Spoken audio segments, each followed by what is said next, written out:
लोग कहते हैं महबूबा के ख्यालों में रहते हैं हम। लोग कहते हैं महबूबा के ख्यालों में रहते हैं हम। जी जनाब, महबूबा के ही तो सपने देखते रहते हैं हम। महबूबा के ही तो सपने देखते रहते हैं हम।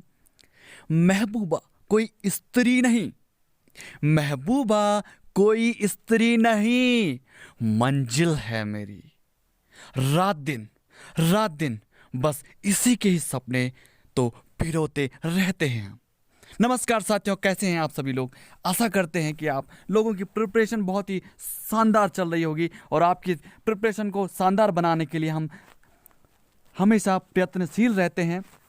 तो चलिए, आज कुछ उत्तराखंड से संबंधित कुछ महत्वपूर्ण प्रश्नावली जो बहुत ही एग्जामों में इससे पहले भी आई हुई है और आगामी भी आने के चांसेस हैं, और ये काफ़ी डीप क्वेश्चन है। तो चलिए स्टार्ट करते हैं बिना किसी देरी के। और यदि आप हमारे चैनल पर नए आए हैं तो चैनल को सब्सक्राइब अवश्य करिएगा, क्योंकि चैनल हमारा नया है, बिल्कुल एकदम नया है। तो यदि आप हमें सपोर्ट करेंगे, जब देखने वाला होगा कोई, हम बोलते रहते हैं, तभी कुछ आगे हम काम करेंगे। और जब लाइक्स व्यूज़ कम होंगे तो मन नहीं करता है, फिर हम रोक देंगे। देखिए गाइस, इसमें मेरा कोई बेनिफिट नहीं है, बस अच्छा लगता है इसलिए कर रहा हूँ बस। ओके, तो बिना किसी देरी के हम ऑप्शन के चक्कर में नहीं पड़ेंगे, क्योंकि हमें नॉलेज से मतलब है। ऑप्शन के चक्कर में इसलिए नहीं पड़ेंगे, वीडियो लंबी हो जाती है, फिर फालतू का हमें वॉच टाइम नहीं चाहिए।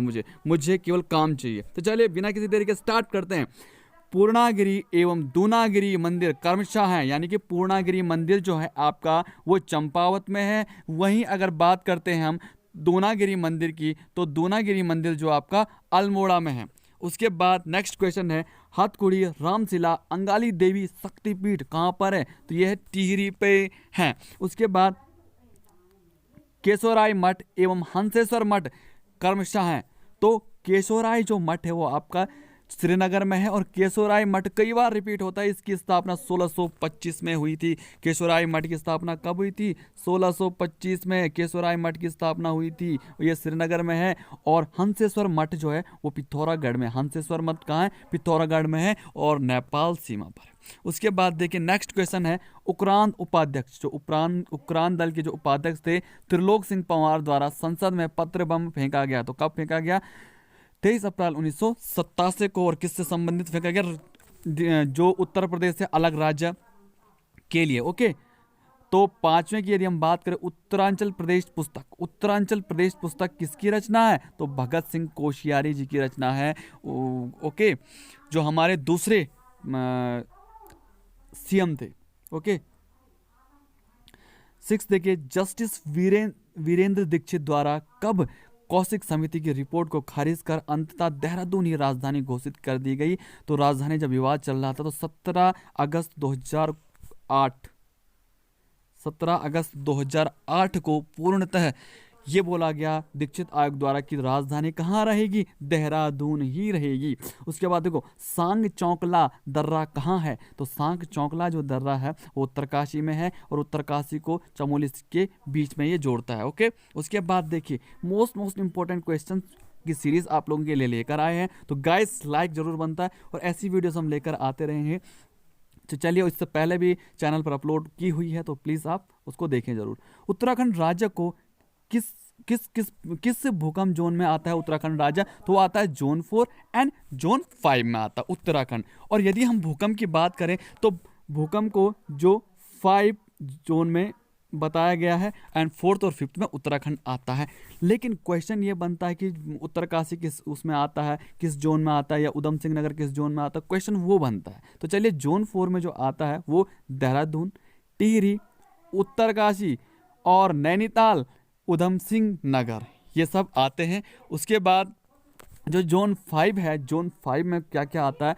चमोली, चंपावत, रुद्रप्रयाग, अल्मोड़ा और बागेश्वर, ये जोन 5 में आता है। एक क्वेश्चन मैंने एक टेस्ट में मैंने देखा था, ऐसा आया था कि उत्तरकाशी निम्न में से किस जोन में पड़ता है? तो जोन 4 में उत्तरकाशी पड़ता है। जोन 4 भी जोन 5 भी दी हुई है। तो जब मैंने इनको याद किया था तो मैंने जोन 4 को इस ढंग से याद किया था कि DTUNU, क्योंकि उनियाल में हूँ तो UNU, इस ढंग से मैंने बनाया था। और जोन 5 को जब मैंने याद किया था तो जोन 5 के जिलों को मैंने इस ढंग से याद किया था कि क्रैब, स्क्रैप, ठीक है, of PC, personal computer, PC. इस ढंग से मैंने याद किया था, तब इस ढंग से याद हुए थे मुझे। देखिए, गढ़वाल कांग्रेस की स्थापना किसके द्वारा की गई? मुकुंदीलाल, बोलिए, मुकुंदीलाल एवं अनुसुईया प्रसाद बहुगुणा के द्वारा। और 1919, देखिए गाइस, नोट डाउन आप जरूर करते रहें, वैसे से आप लिखते रहें तो अच्छा रहेगा। ओके, तो वीडियो को पॉज करिए और आप आराम से इनको लिख भी सकते हैं।